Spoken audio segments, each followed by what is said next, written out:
একদিন গরমের ছুটিতে জঙ্গলের সবাই মিলে ঠিক করল একটা বিশাল পার্টি করবে। পার্টির আয়োজনের দায়িত্ব পড়ল 4 জনের উপর। সিংহ রাজা লালু, বানর ঝুমঝুমি, তোতা টুনটুনি আর কুমির কুচকুচ। সিংহ লালু ডিস্কো ড্যান্স শিখে এসেছে শহর থেকে। সে বলল, আমি ডিজে হব, সবাইকে নাচাবো। ঝুমঝুমি বানর সবসময় দুষ্টুমি করে।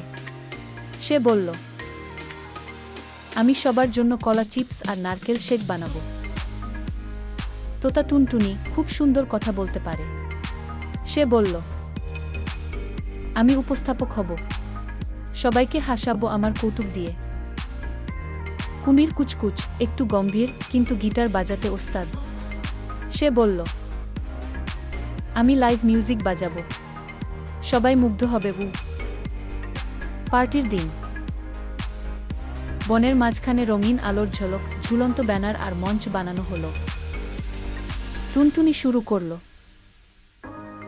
বন্ধুরা, আজ আমরা সবাই আনন্দ করব, নাচবো, খাবো, হাসবো।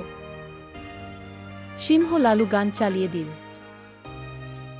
জঙ্গল জ্যাম, বনের শাম, সবাই নাচো, উঁচু গাম। সব পশু পাখি দুলতে লাগল, হাতি, হরিণ, খরগোশ, ময়ূর, কেউ বসে নেই।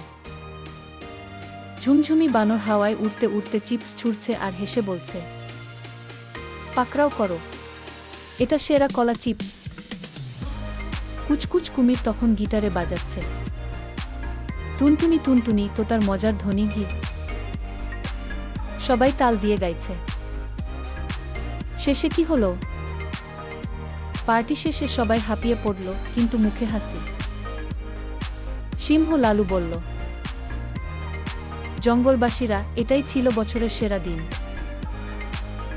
সবাই একসাথে চিৎকার করে উঠল, জঙ্গল পার্টি আবার হবে, হুররে। এই গল্প থেকে শিক্ষা, বন্ধুত্ব আর মজার মাঝে লুকিয়ে থাকে জীবনের সবচেয়ে সুন্দর মুহূর্ত।